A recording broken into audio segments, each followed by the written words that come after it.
Yeah, I started streaming live on YouTube, and I'm doing this for the very first time. I've never streamed live on YouTube. So I am so happy to be here this evening. My name is Christianah Akindole, and I'm a family protection advocate. Yeah. Oh my God. Oh, I'm echoing.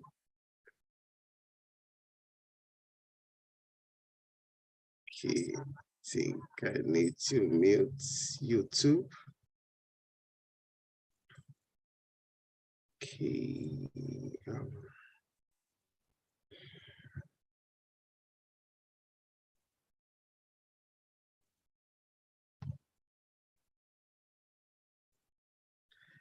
Okay, can you hear me?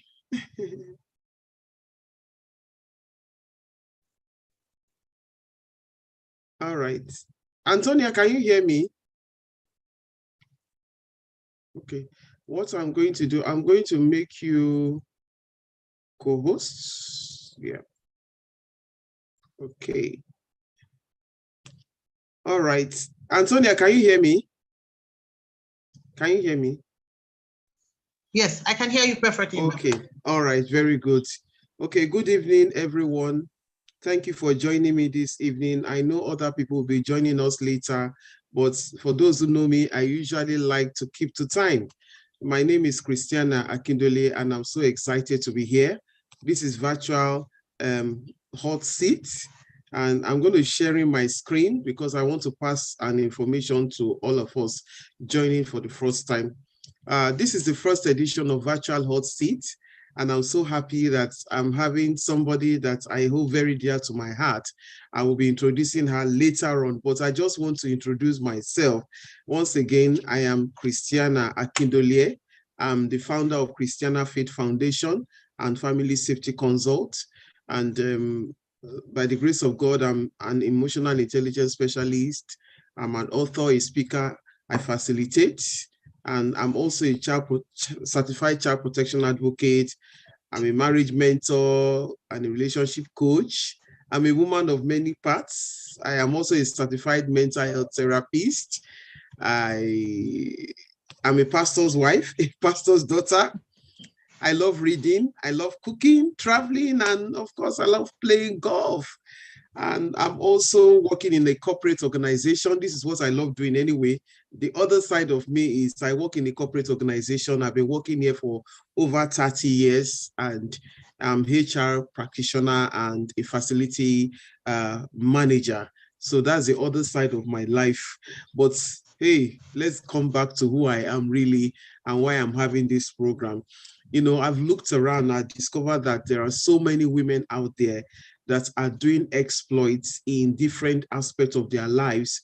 It could be in the area of their passion, parenting, in the corporate organizations, and marriage and all that. So I thought it to myself that why not bring up these women, you know, in a forum where people can learn from their experiences. So, and that is why I'm having this. So I'm sure you learn one or two things from my guests, and I'm having the very first guest tonight.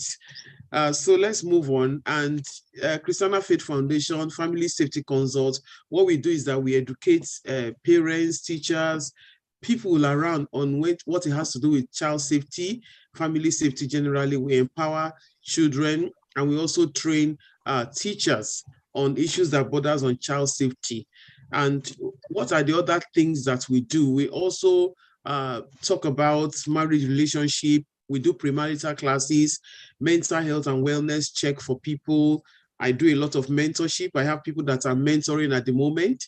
And also, I, as a corporate worker with over 30 years of experience, I also mentor people. I teach them soft skills, and I'm also a child protection advocate. So I take those courses. I also run family safety consults, and we do a lot of counseling because I'm a professional counselor and I have a team that work with me. We help people that are going through depression, anxiety, anything that has to do with mental health issues. We also counsel people on that. We also counsel teenagers and children, you know, and I'm so excited to have this virtual hot seat because I'm going to bring in people of different professions who will be talking about different aspects of our lives.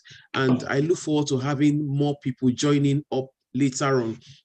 Then there's a program I hold called Time Out with Women, and that program has been held in Lagos, Abuja, and Port Harcourt. And what I do is to help women come into the place of wellness, because total wellness is very important in our lives. And so much pressure is happening in our society today. And God laid it in my heart to bring in women together, and so many testimonies of how women have been liberated from depression, anxiety, and all sorts of things that, has affected their mental health. So very soon we'll be having one in Abuja, and it's happening on Saturday in the next less than in a week's time. And people are already registered. It's already almost fully booked anyway. So if you have anybody in Abuja, please let them contact us and register for this program. It's themed Minding Your Mind, and it's free. Honestly, it's free. It's going to be a nice time. So today, without wasting our time, I'm introducing somebody that is very dear to my heart. I've known her for some years now. She's an advocate of sexual gender-based violence, and she's also a social entrepreneur. She's going to talk about that, also. And she's the founder and chief convener of Tonia Bruised But Not Broken. This is loaded. It's loaded. Honestly, it's loaded. We hear so much this night. And she runs a support and counseling group for sexual violence survivors. That I know. I've recommended a few people to her.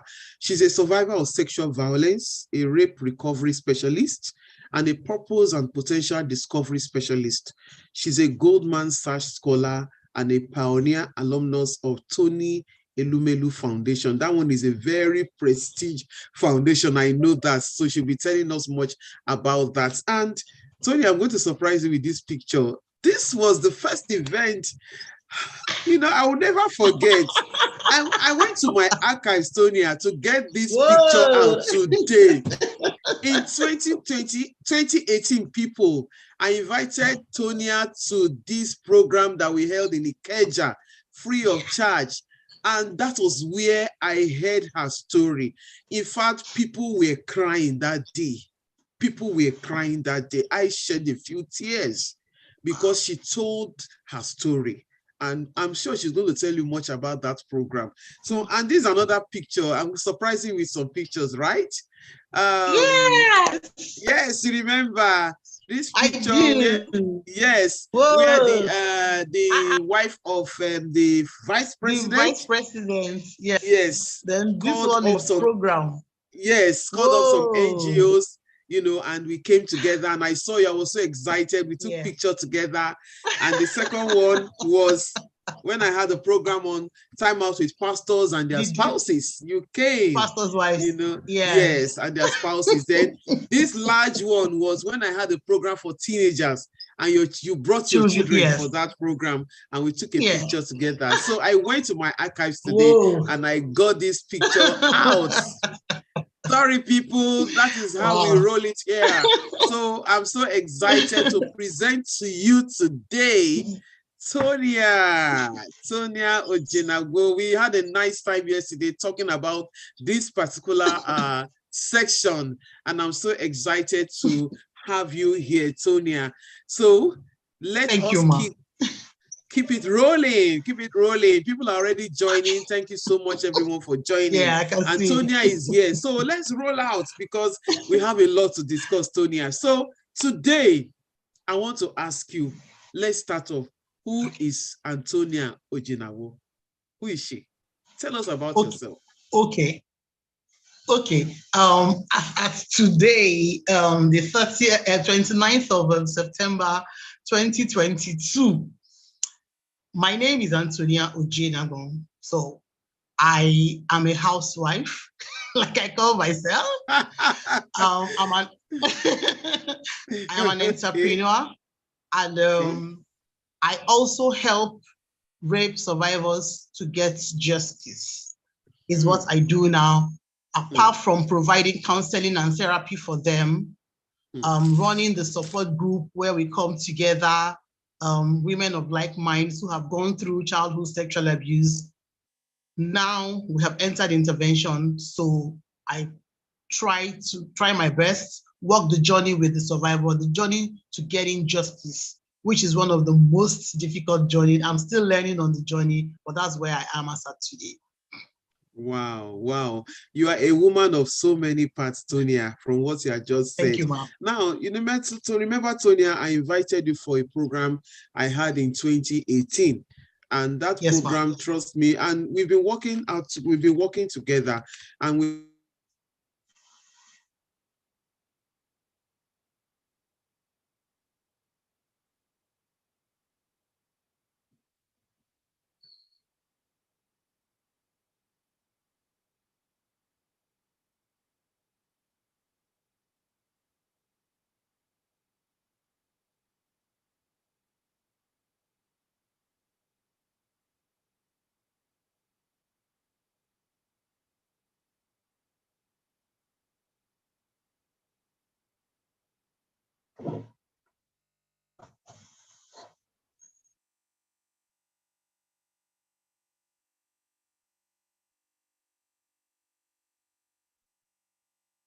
You don't know the kind of water.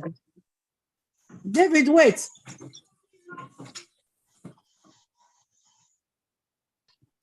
I think it's the network.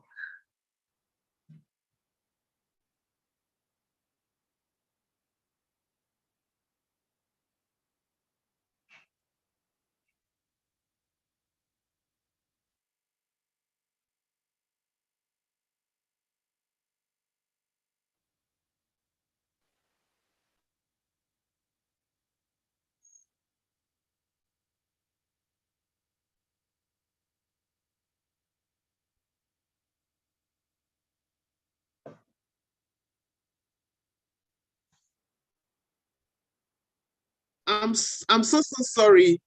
I'm so sorry. I have to change my network now. I'm sorry about Okay, that. ma'am. All right. So, like I was saying, that we met some few years ago, and actually, one of the things that drew us together was you sharing your experience, your childhood experience, which was not too pleasant.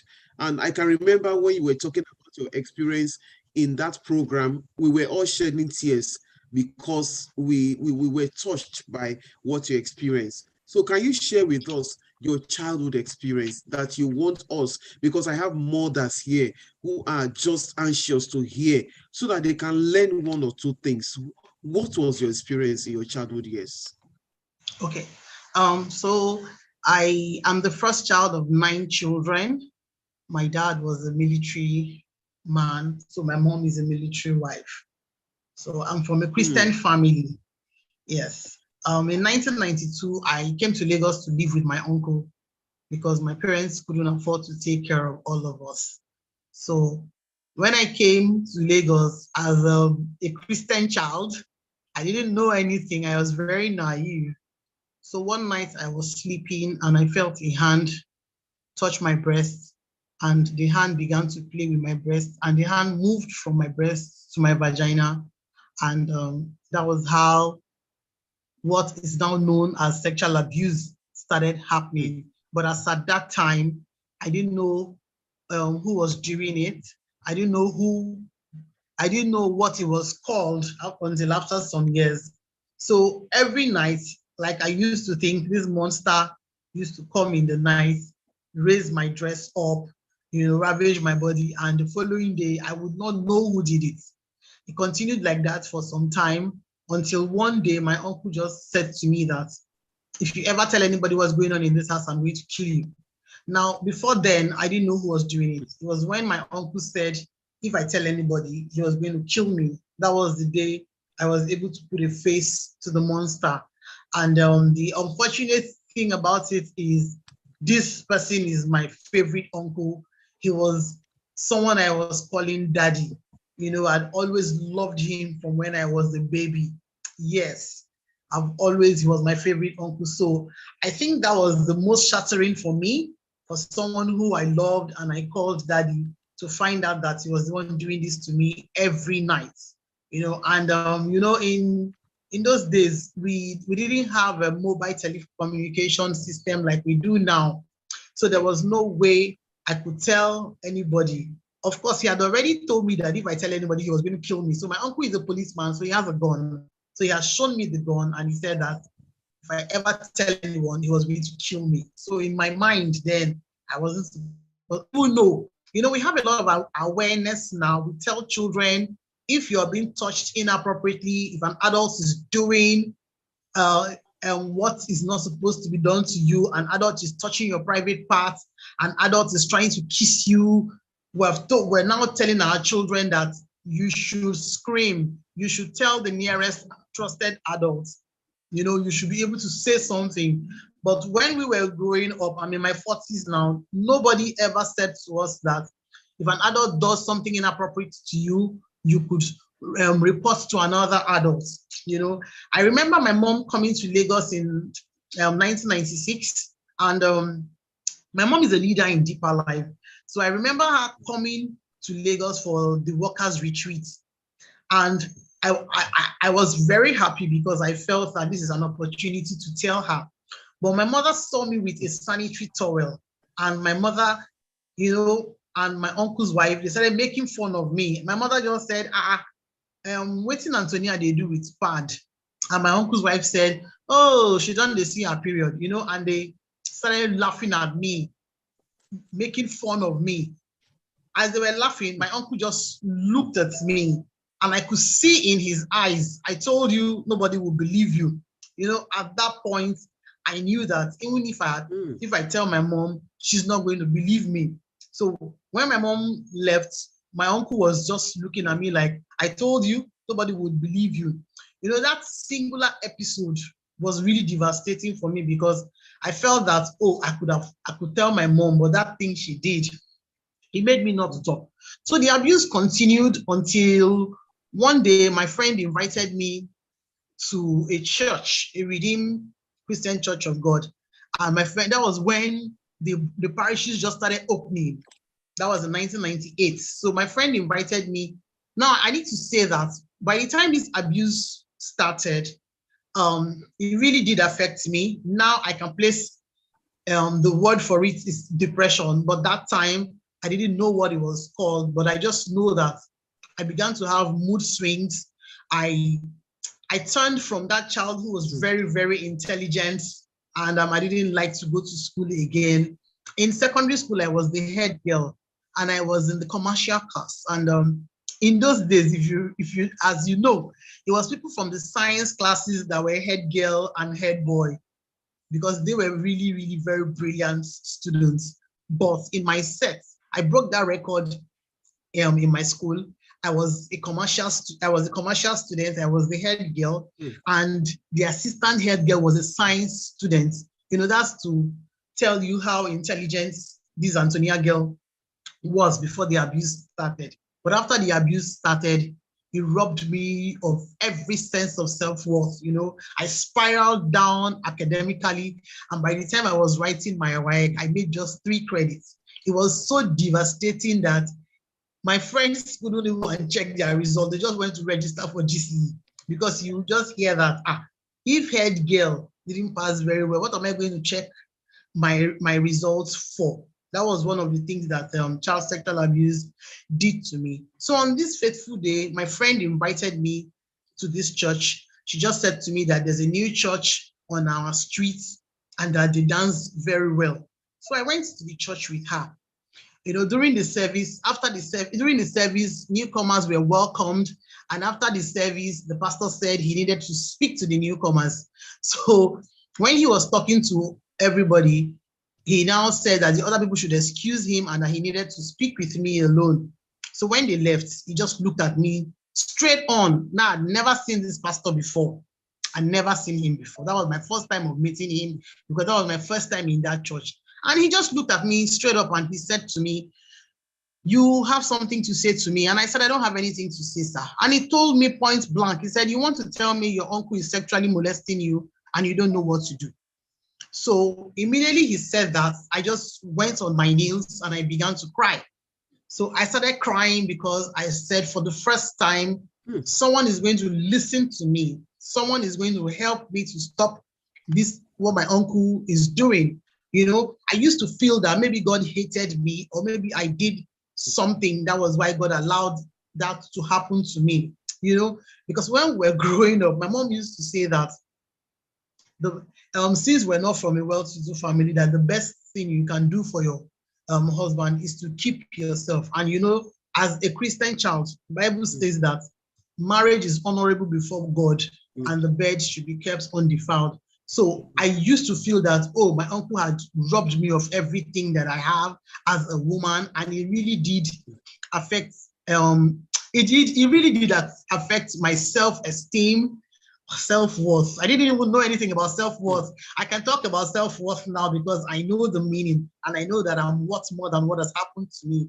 But as at that time, I didn't know what it was. I just knew that I felt less of myself. I felt that nothing good could come out of this girl, all because of what my uncle was doing. So when the pastor said that, after I'd finished crying, he said to me, "Do you want this to stop?" And I said, "Yes." So he gave me an handkerchief, and he said that I should sit down because tonight my uncle is still going to come. And he just asked me one simple question. He said, "Have you shouted before?" And I said, "No." So he said to me, "Your uncle is going to come this night, and as he raises up your dress, just start shouting until his wife wakes up." So my dad was late.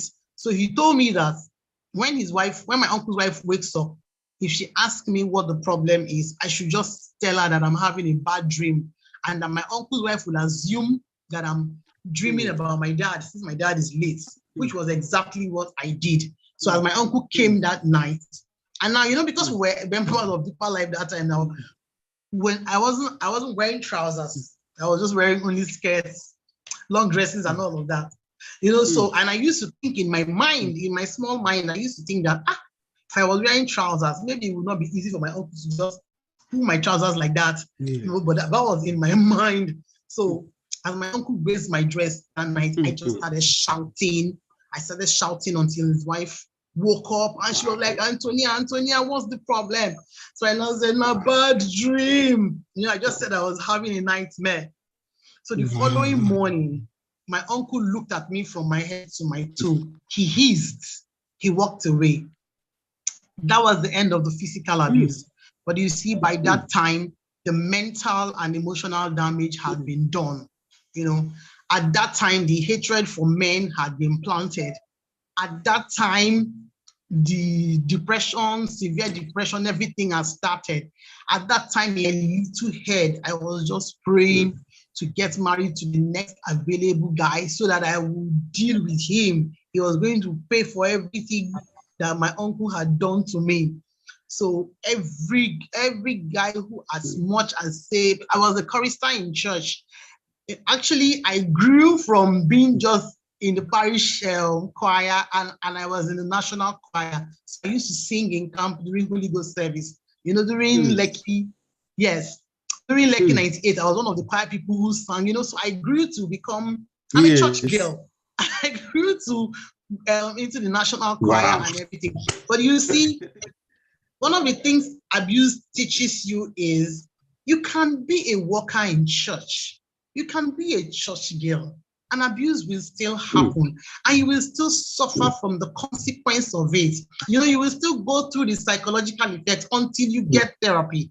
Now, in those days, nobody talked about therapy. In fact, the word therapy didn't exist until a few years ago. We didn't know anything about therapy.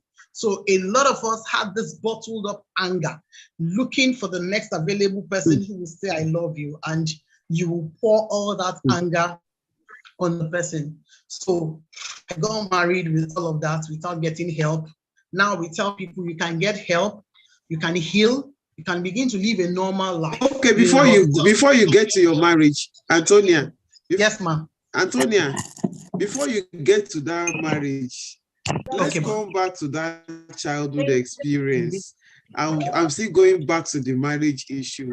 Let's go back to the childhood experience. How old were you when this abuse started? 12.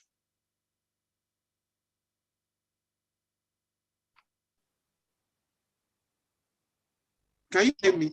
You were 12. Wow. Yes, you were 12 that time. Can you hear me? I can hear you, ma. You said you. All right. So one will expect that a 12-year-old girl, okay, a 12-year-old girl should be able to speak, you know, when somebody is touching her inappropriately.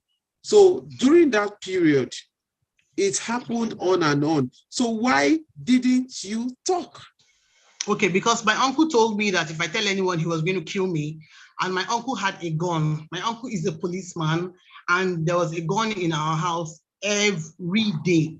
And he told me that my mother will not believe me if I tell her, which was the truth.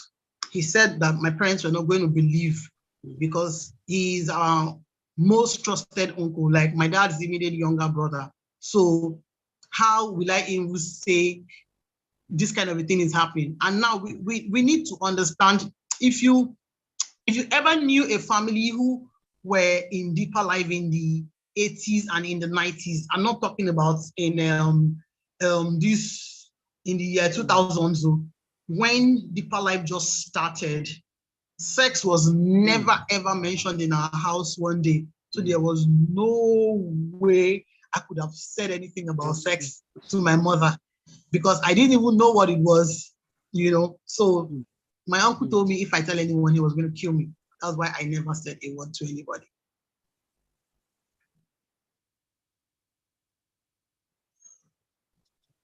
Okay. So what was your relationship between you and your mother? Because I feel that if you are close to your mom, you will have that courage to even talk to your mom about it. Why I'm asking these questions, we have so many, in fact, majority of the people here, they are women.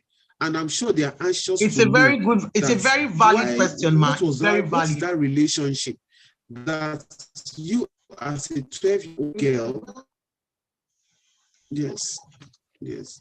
Okay, So that you as a 12-year-old girl could not open up to talk to your mom about your the experience you're having. Okay, so I didn't really. Please go ahead. It's now I'm beginning to understand what it means to have a relationship with a parent. I didn't know what it was when I was growing up. I didn't know what it was. I used to blame my mom a lot. But as I grew older, I realized that my mom was also a victim. So my mother had me when she was 15. And I'm trying to imagine what a 15-year-old child knows. Yes. You know, so she didn't really know anything. She was married off at the age of 14. She started menstruating in my father's house. And when she started menstruating, she got pregnant for me, and she had me by the time she was, yes. So I had to forgive her. It was really difficult, but the day God opened my eyes to see that this person is also a victim, she also needs help. 15-year-old, she's already in her husband's house. So what did you expect that she was going to tell you? She didn't know anything. So that's the reason why I had to forgive her. And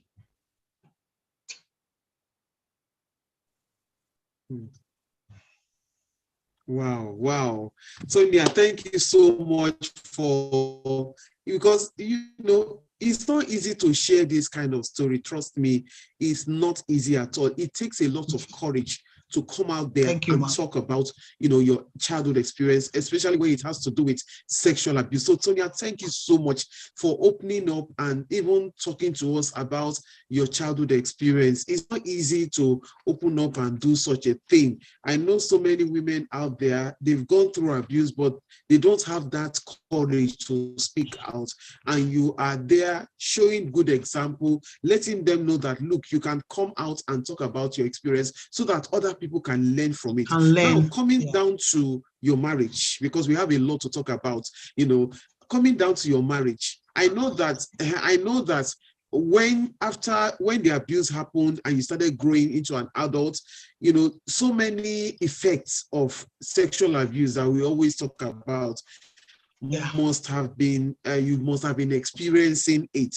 And one of the effects of sexual abuse I know is that you'll be finding it difficult to trust a man, and you find it difficult to stay in a relationship. So let's talk about your relationship, especially with your husband. Okay. Yes, So, let's talk about your relationship with your husband. I met my husband in the pastor that helped me to stop my uncle's abuse. He became my friend. And incidentally, I met my husband in his office when his father died. So my husband had come to greet him. So I just went to greet pastor after service, and he just said, "Oh, Tonya, this is my childhood friend. We went to secondary school together. He was the head boy. I was the assistant head boy." You know, I was so excited to meet my pastor's childhood friend. And that was how I met Sylvester. So we traveled to the village together, and we became friends. 2 years after we became friends, he said I should marry him. Now, when he said I should marry him, I was excited because I was like, this one, I'll be able to beat him up. He's here. So, don't beat him up. Yes. So in my mind, I was like, okay, I've seen Anthonia, I hope your husband is not there. I hope here. he's not listening to us. He is. He's here. So, okay. It's not seeing the face of this brave man. Immediately he told me he was going to get married. Ooh. I was super excited. So I went home and I told my uncle's wife that I found a husband, because I was looking for every opportunity to leave my uncle's house. You know, I didn't want to sleep under the bridge. That's the reason why I didn't leave. So immediately this guy just said he wanted to marry me. Escape route. Karam, I've gone to tell my uncle's wife. And I don't know if you have time for me to tell you the weird story of how I got married. Before, immediately I started planning the wedding. You know, we picked a date because my husband was ready to marry sharp. You know, he didn't want any long courtship. He didn't know that this one too was ready to run out of the house and follow him. So, wow. I planned the wedding. Even my family didn't have a say in my wedding. Yes, they didn't. My family did not have a say. I did what I wanted. I picked the dates myself. Wrote the lists, my wedding list. I wrote it myself. As I speak to you today, nobody knows what I wrote in that list. I just wrote the list. They are not done introduction. I wrote the list and I gave him the list, and I said to him that this is the list and I want you to buy everything. And I insisted he bought everything I wrote there because I wrote it myself. I wanted to prove a point to my family, you know. So by the time he bought the things, he now came with his friend. You know, we had already picked a date, and I was already telling my uncle that I'm getting married so date too. Then my uncle now said, but he has not brought his family now. Before he even brought his family to come and do the normal, what the Yorubas call momimoe, we are printed card. You know, so nobody could actually nobody could actually tell me what to do. I was very stubborn. I was very, very stubborn. So even my eldest uncle, who said he was not going to come for the wedding, I told him not to come. And he said he wasn't going to collect my bride price. I told him not to come. On the day of the wedding, I called my mother's uncle. Yes, I called my mother's uncle. My husband is sitting here, he's hearing what I'm telling you. On the day of the wedding, I called my mother's uncle to come and collect my bride price because I insisted that nobody from my father's family. Somebody said they want to see his face. Somebody said they want to see his face. What's that, man? They want to see your face. They want to see your face. He's actually in class, but he's coming. Don't tell me you want to bring him up. See him now. Yeah, just this man. Good evening, sir. Wow! Good evening, sir. You are Wow, strong. Mr. Hello. Wow. Good evening. Welcome, sir. Welcome, Thank sir. you. Thank you, sir. Thank you so much, sir. Thank you. Thank Wow, you. to see you, Thank sir. you. Thank you Thank so you. Thank much. you. Oh Thank my Thank you. God. you. Thank you. Thank you, Oh, everyone. You guys are making me blush, honestly. You're making me blush. he's a superhero. He's a superhero. He's a hero. Thank you. Thank you. hero. Thank you very much. Thank you. Wow. Thank you. As in, he's a hero, superhero. Thank He's you, our ma'am. man. He's Thank you our so much, man. ma. Thank you, ma. Wow. Thank you. Yes. So on the day Thank you of so the much. traditional wedding, Thank I you so much for insisted that bringing him up. no, that my mother's uncle will collect the bride price because I didn't want my uncle to collect the bride price. So that's how my mom's uncle collected the bride price. On the day of the wedding, I had said that my uncle is not going to hold my hand and give to the pastor because I didn't want him to touch me. As we got to church, my mother did not know how to handle this. Now, my mother is a very quiet person. My mother is, the typical deeper level woman you see on the street, calm, easygoing, doesn't want trouble. That's my mom. So my mother did not understand why I was insisting that my uncle was not going to give me out for my wedding. I said, I'm not going to give him that honor to touch me. So as we got to church that day, my husband's friend, I just looked at him. My brother brought food for the pastors. So I just looked at my husband's friend. His name is Brother Larry Faleye. And I just said, can you borrow me your jacket? He said, borrow you my jacket. I said, yes, please borrow me your jacket. I just collected the jacket and I gave it to my brother. I said, wear this jacket now. Take my hand, go give pastor. And my brother was wearing slippers. I think I'll look for that picture and post it. My brother was, today is actually Throwback Thursday, so I will look for that picture and post it today. So my brother was looking at me like, I said, just carry my hand now, go give pastor. No, I don't want me to touch my hand. That's how my brother took my hand, and my brother took it to Pastor Taiwo Dukoya and Pastor Bimbo of Blessed Memory. They officiated our wedding. So Pastor Taiwo just said, this certainly is not your father. I know, so I smiled. So my brother handed me over to pastor. That's how my brother gave me out in marriage. Yes, that's how my brother gave me out in marriage. All of these times I was still hurting, but I did not know the amount of damage that had been done to me.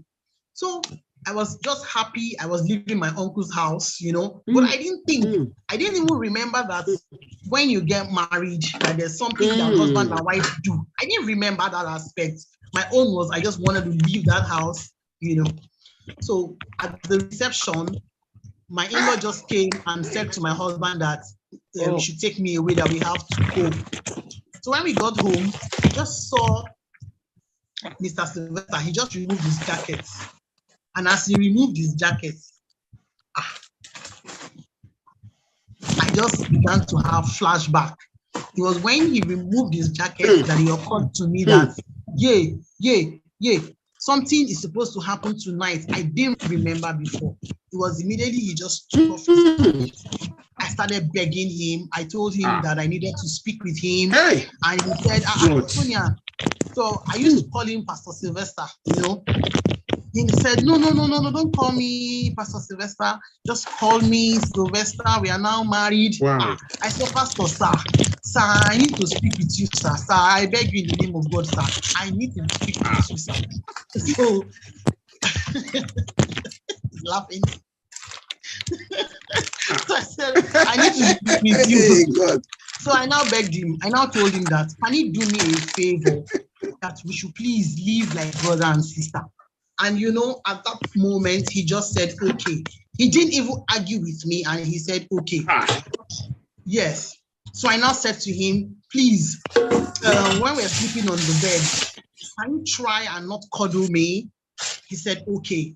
I said, okay, don't tell me that you love me. Let's just live like brother and sister. And he said, okay. Later on, he said to me that immediately I said that, he knew that I needed help. But he agreed, so till date, that experience, till date, we have a very big bed in our room that you can't cuddle me when we're sleeping. I'm so used to it now. The both of us are so used to it. And another thing that thing did is, till date, my husband calls me Tonya. So we've been married for 19 years now. And my husband calls me Tonya. He doesn't use endearments for me because my uncle used to use endearments a lot. You know, he used to call me baby. You know, he used to call me sweetheart. So because of that, I don't want any endearment. My name is Anthonia. If you want to, you know, call Anthonia in a romantic way, just make it Tonya. So my husband calls me Tonya. No, my dear, no sweetheart, nothing else. My name is just Tonya. You know, so that's how we've been living. So he's gone through a lot of stress. So, Ma, do you have time for all the stress? We have time. Okay, no problem. Be asking me. Hey, this stress now, wow. No, you know why? You know why I'm allowing you to tell this story, so that parents. No, Ma.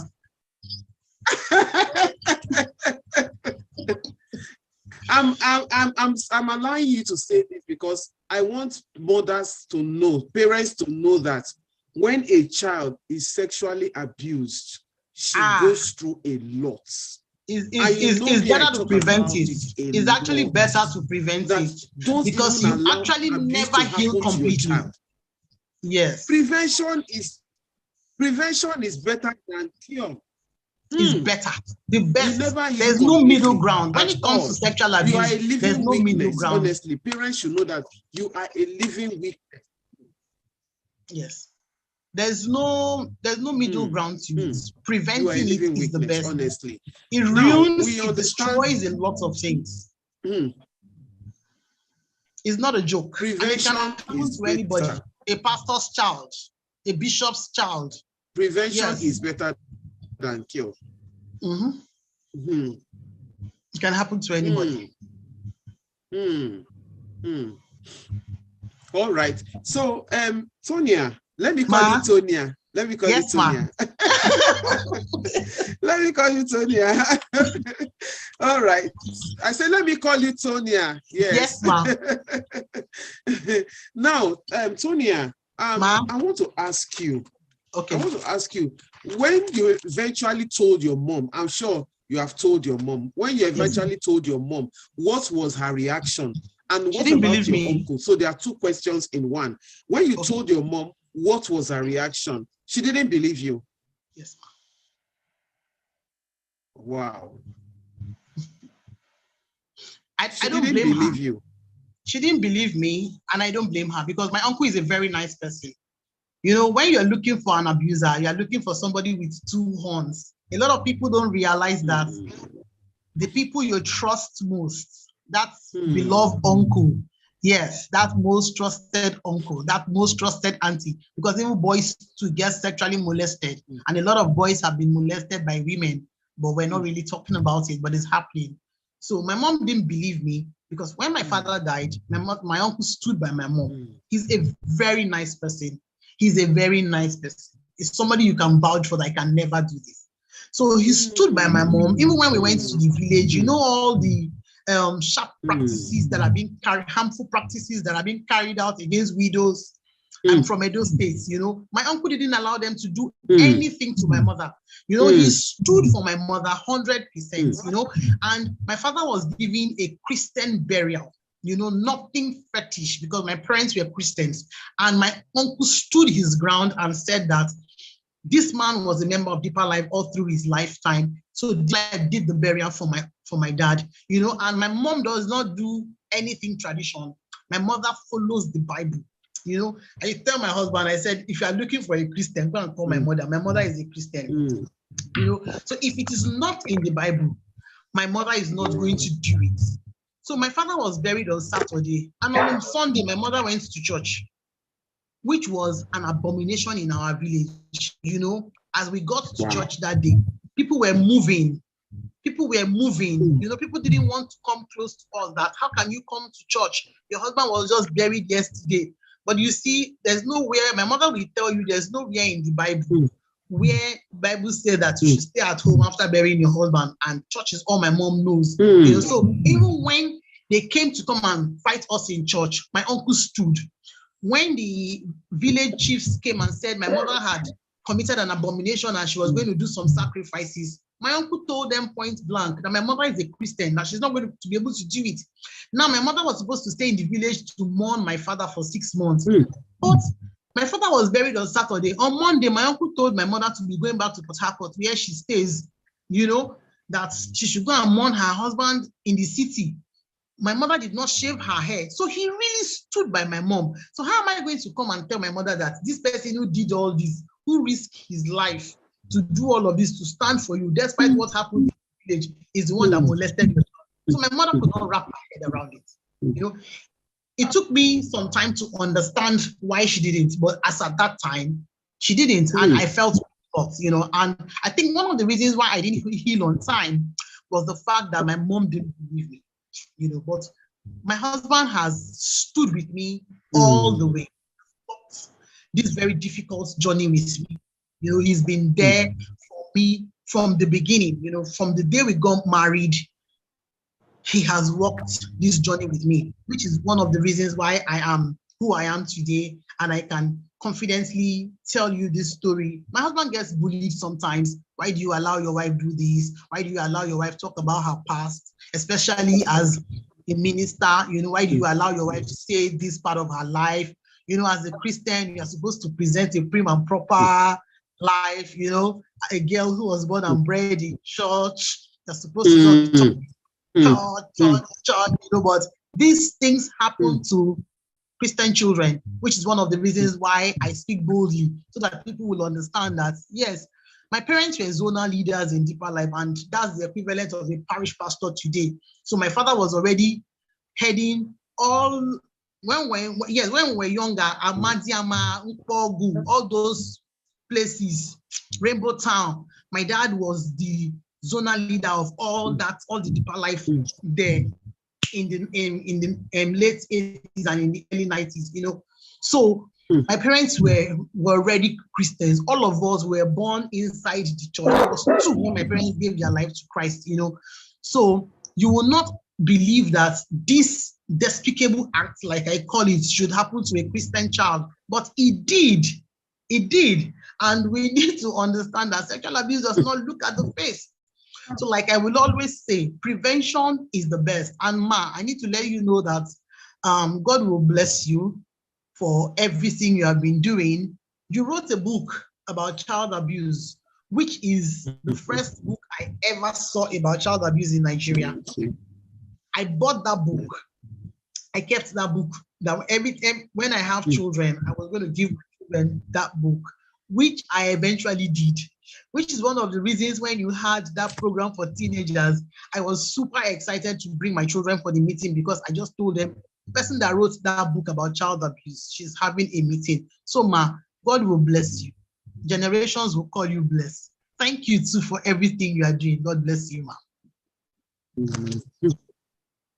Amen. Amen. Thank you very much, Anthonia. Thank you so much for opening up. Somebody is asking a question here. She's saying, did your uncle ask for forgiveness? And is your uncle alive? Does he have children? Somebody is asking question on the chat. He has children. Yes, he's alive. He has children. He has asked for forgiveness. The 1st February, the first Monday in February 2019, he called me to ask for forgiveness.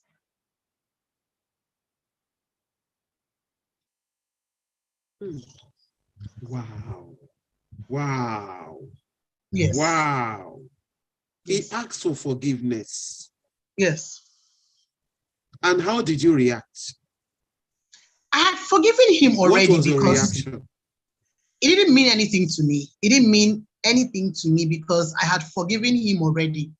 I forgave him not because he deserved it or anything, but because it was affecting my health. I was very sick, and I had serious fibroids that were really big, that my children would even tell me, Mommy, go and do a scan. Maybe God has changed the fibroid to a baby. And I met this Christian doctor, Dr. Ojenagbon.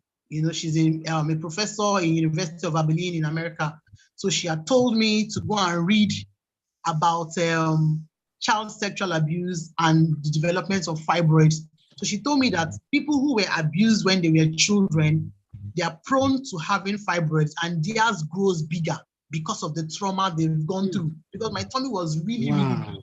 You would think maybe I was like, yes, almost like 34 weeks pregnant. If you see me, it was that bad, so it was affecting my health. Now I've been hypertensive. I take medication every day. Yes. So, and I checked myself into a mental health facility because I was suicidal. I've been suicidal several times. My husband tried his best, He would, at a point, I told him, don't preach to me, tell God to talk to me by himself.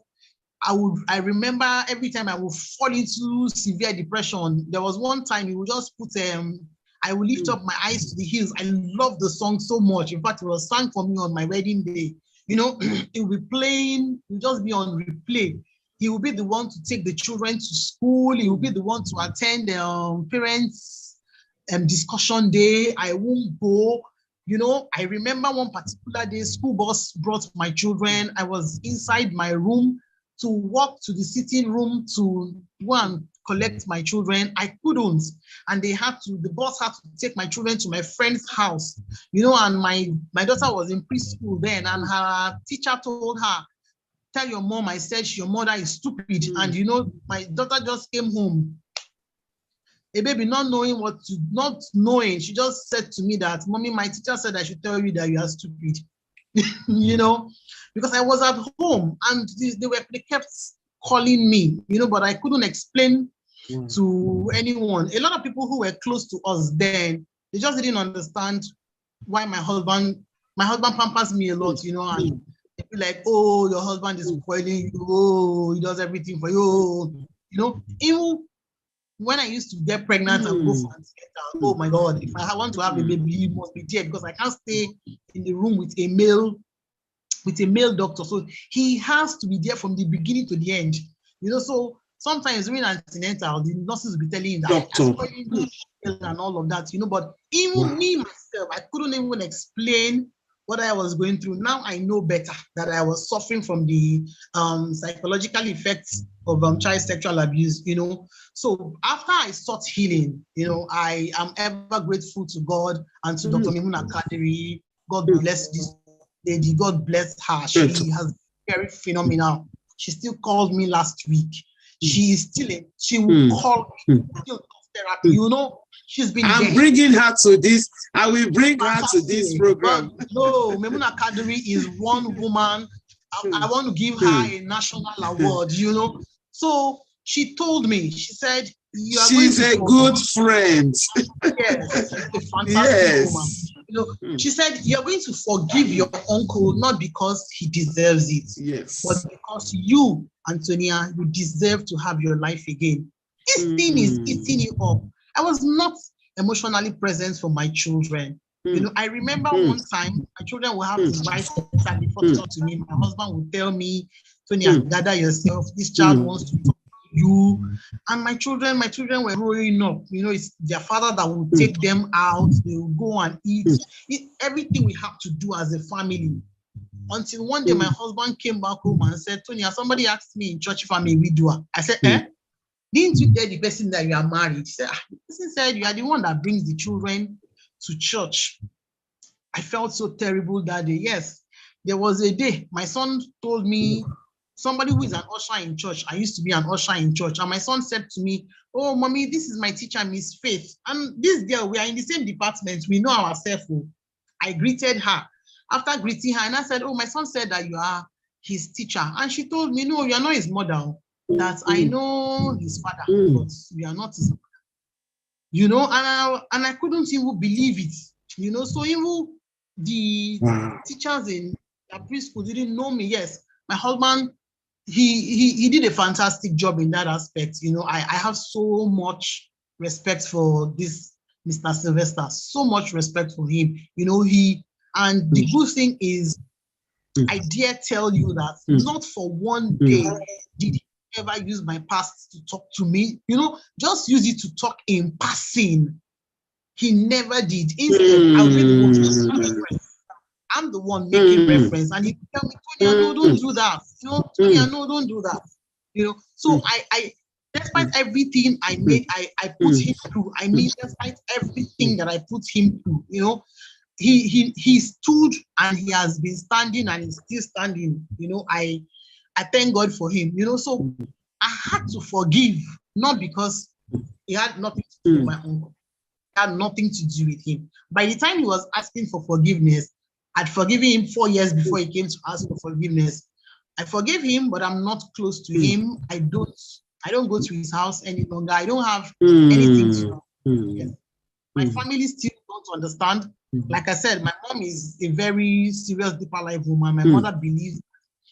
So my mother finally believed me when I started speaking out. I need to say that. When I started speaking out was when my mother now. Wow. So one of the days I was going to speak outside. She was in my house. And I told her that I had to speak somewhere. I was going outside Lagos. And she just said, what are you going to talk about? I said, is this thing I've been talking now? So my mother just looked at me and she said, this thing you have been saying for years, is it really true? And I said, yes, Mama. And my mom just broke down. She started crying and she asked me to forgive her, and I said, I'm forgiving you. I'm forgiving you because God opened my eyes and I saw that what does a 15-year-old know? She didn't know better. She knew better, she would have raised me better. So I just told her that I'm forgiving her. So that's for that. So for my uncle, I don't have anything. I'm not close to him any longer because you can forgive your abuser, yes, but you don't have to give them access back to your life. So I didn't give him any access. My family doesn't understand why. I just don't want him around. Yes. But most of the time when I speak out like this, I've spoken on radio and he listens. When I was doing my talk, his daughter was there. This is me.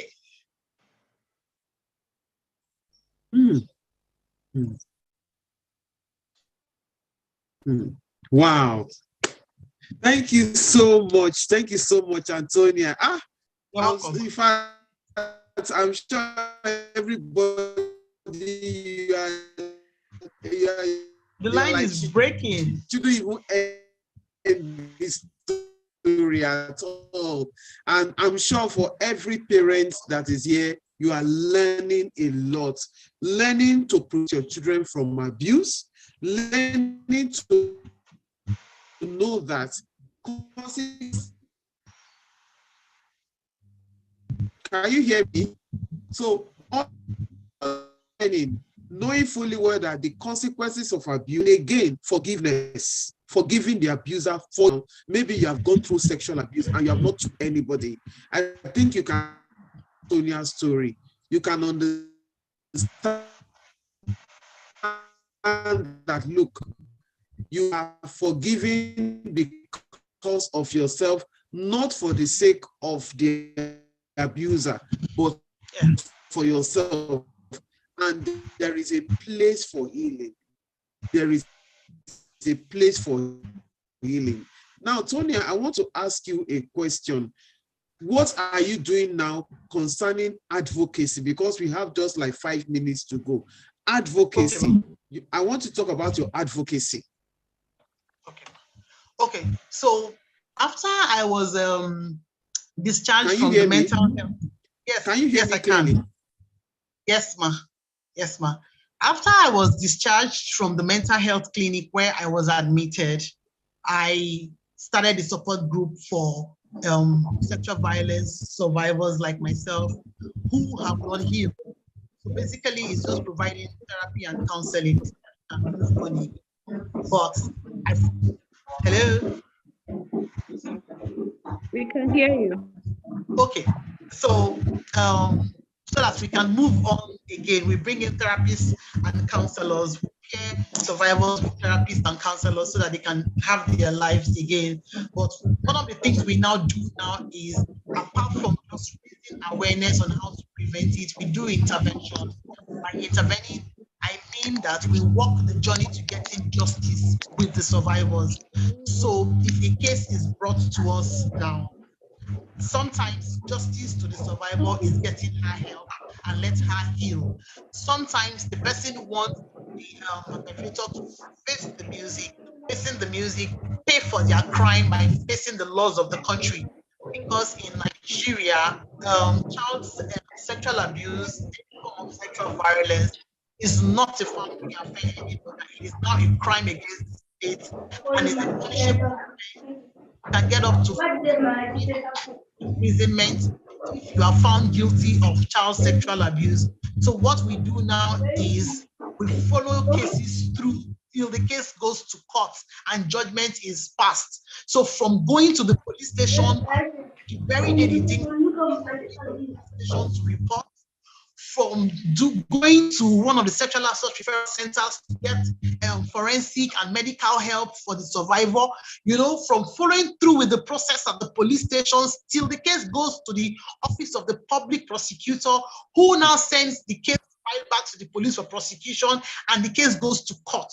That's all we do now. So we follow survivors through till they get justice, which is one of the most difficult part of the work because it's a very dirty job. It exposes you to the rot in our society. It exposes you to monumental corruption that you will never ever imagine exist, especially with our law enforcement agents. So I have good news, guys. One of the cases that I'm handling, we're going to court next week. Wow. It's going to be in the media and everybody's going to see it very soon. Wow. But Wow. following my page, that celebrated case that I've been shouting on my page. Yes. Finally today, we have gotten our DPP's, the Director of Public Prosecution advice is out and we're going to court. It's going to give courage to speak to a lot of survivors because this is going to go down in the history of this country as one of the biggest cases. So more details coming up as it goes over. It's good news for survivors. It's very depressing the last few days, So that's what we're doing right now. Fighting and getting justice for survivors. Wow. Thank you so much. Thank you so much. I'm so happy about this case, honestly. I understand. Yes. I know the case you're talking about. I am so excited. And I'm sure by tomorrow, the whole social media will be buzzing for that information that you have just dropped here. Please, if you want to follow her on is at Anthonia Ojenagbon. Please follow her on Instagram. Please follow her because you are going to have up-to-date information about what is going on has to do with gender-based violence. Thank you so much your time with us today. And we want to say thank you to your dear husband. We are giving him the husband award for him because I'm sure everybody agrees with me. God bless you so much. God bless you. Thank you, ma'am. Thank you for having me, ma'am. I'm sure, yes, he's the one that God has healed. Thank you so much. I want to ask you one. People don't know about you. One thing people don't know about me. One thing people don't know about me. One thing people don't know about me is I can be shy, but people don't believe it. Yes. Really? I can, yes. Wow. To believe it. You can be shy. Yes, I can wow. be very shy. Yes, I can be. Wow. That's the first time I'm looking at. Yes, it's unbelievable. It's unbelievable. You look bold. You're a lioness and all that. Yeah. That's when the lioness part comes out.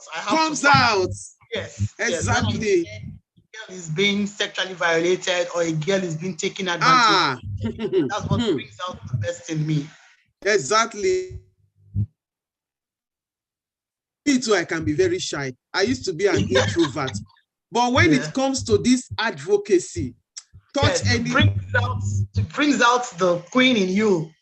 That Oh gosh, you can't believe it. Yeah. Thank you so much. And somebody said husband of the year. Thank you so much. Yay. A huge thank you. Thank you. Thank you so much, Anthonia, for coming on stream tonight. We want to appreciate you so much. Thank you for taking out time to be our first. I'm honored. Honestly, I am looking forward to more sections with you by the grace of God. And I want to say thank you that has joined me this night. I can see so many people. So please, you can drop your, you can contact us if you want. It's going to be holding every last Thursday of the month. Every last Thursday of the month. And we'll be putting it out there. And I'm sure you have learned so much from Anthonia on at Christianah Akindole on Instagram. And so you can go to the Family Safety Advocate. I don't know whether Mrs. Box so that people can go online and still watch. So Tonia, this program or this to watch it. So Mrs. Fabumi can drop it, the link to the YouTube channel. You can actually watch. So you can go back and watch and learn from Anthonia, her experiences.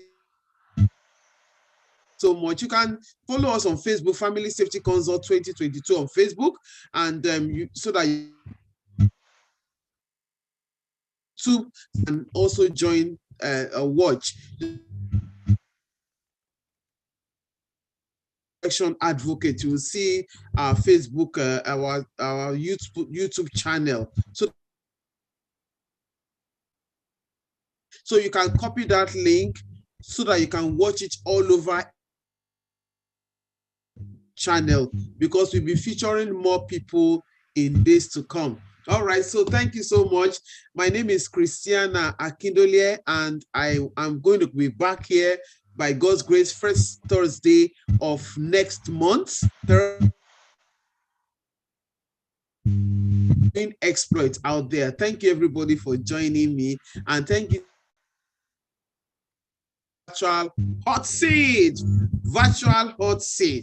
Thank you so much. You have any last word for our viewers? Any last word for them before we close? I want to say that if your child tells you that he or she is being sexually molested and you don't believe that child, you've lost that child. Children hardly concoct that kind of story. So you need to believe that.